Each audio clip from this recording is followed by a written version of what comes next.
News tonight, severe flooding strikes Europe, where more than 60 people have died and dozens more are still missing tonight. Torrents of water just flowed along streets in Germany, also in Belgium and the Netherlands as well. Those raging waters have swept away cars and caused several homes to collapse. And take a look at this flood, meantime, back closer to home in Flagstaff, Arizona. A car there got swept away in raging floodwater. This was just a residential street you can see there. That flood also carried debris across a wildfire burn scar flowing through the streets of that neighborhood. This happened after a storm quickly dumped 2.5 inches of rain. And near Tucson, Arizona, a dramatic video shows firefighters there rescuing a father and his 2 daughters from the top of their car. That vehicle got swept away by rushing floodwater. The footage was shared by the Golder Ranch Fire District. Wow, look at that. And I'm joined now by one of those rescuers, in fact, Captain Adam Jarrold with the Golder Ranch Fire District. Thank you, sir, for being with us. We appreciate it. Thank you for having me. Amazing video. We just watched it leading up to you. Just kind of walk me through those moments when you got to that scene and saw that family trapped there inside.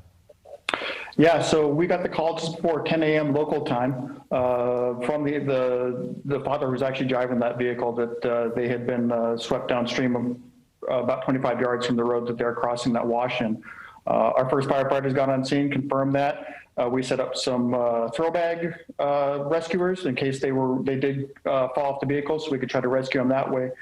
Within minutes of that, our technical rescue team arrived on scene, and they started developing a plan that was going to be the quickest way to get the people off the car and to be safest for all involved. And as you can see in the video, they ended up making entry into the water and were thankfully able to get both those little girls and their dad out of the water without anybody getting hurt. That is amazing. And is that family okay tonight? They're doing all right? Yeah, there was no injuries. Nobody had to go to the hospital. So it was definitely a win for that family and for our organization. And let me ask you this. When I think of Arizona, I think like most people, you think of hot and dry and that kind of desert. Like you don't think about raging floodwaters like you do in other parts of the country. So how often do you have to deal with this? So that's true. We're very deserty out here, but we do have our summer rains. Some call it our monsoon season in effect right now, and we get a surge of moisture coming up from Mexico. And when that happens, we get big storms moving through, and the problem is they just dump too much rain for the soil to handle effectively, and it starts running off like you see in this situation. So normally dry areas can turn into a flash flood area with fast flowing water in just a matter of seconds. And I know to someone like you, that kind of rescue, you probably say, oh, all in a day's work, done it once, done it 1,000 times. But are you, on a personal level, are you nervous in that moment because so much can go wrong? And at the end of the day, there's still family in that car. What's routine to you is, pretty amazing to the rest of us who don't rescue people for a living. Yeah, so I actually wasn't involved in the rescue. I was piloting our UAS, our drone that took the video of that. But speaking with the rescuers who were there, this is something we trained for. So this is what we call one of our high-risk, low-frequency events. So when we're faced with this type of incident, when our rescuers need to go into the water like this, they need to do it right the first time, every time. So they train quite a bit to make sure that they have, a plan A, plan B, plan C in effect, so that if things change, because as you can see, this could be quite dynamic, that they could modify with those changes and come out with the best outcome.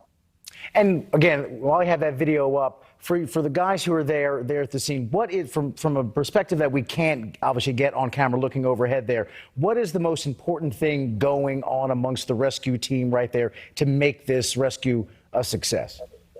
So it's going to be safety for everybody involved, for the victims we're rescuing, as well as our firefighters that are in the water. So you can see they're kind of in a V pattern. So that first firefighter has a pike pole, and so he's stabilizing himself. The other rescuer is falling behind him, putting their shoulder, putting their arm against him. So it's kind of a tight pattern, and they're just all adding stability to each other. But they're also making sure they're not in water that's that deep, because eventually the water's just going to be too deep, and it will knock them off their feet. So there's a lot of thought that has to happen pretty quickly in a situation like this to keep everybody safe and to get everybody out of the water. And how much longer to go in terms of what's rainy season there in Arizona? When can you breathe a little bit easier? So unfortunately, National Weather Service is saying we still have a pretty good moisture surge right now through the end of the week. But normally our monsoon season kind of tapers off mid-September or so. So we're here, we're ready to respond to these incidents, but we want to remind our viewers, just be patient. The water comes up quickly, but it also recedes quickly. So we tell everybody, turn around, don't drown, find another way around, or just wait it out. It's not worth your life or anybody else's to try to get through that water. Not worth your life. Exactly. And before I let you go, I know you're there in Arizona, any quick prediction, Suns or Bucks? Just wonder if you have a dog in that race. It's got to be Suns with Tucson and Phoenix. I'm down in the Tucson area. We kind of have a rivalry with Phoenix, but in this type of thing, we got to kind of all root together and go Suns. Thought you'd like to give your team a shout out. I get it. Captain Adam, thanks so much for being with us. We appreciate it. Thank you, sir. Thanks for having me. Take care.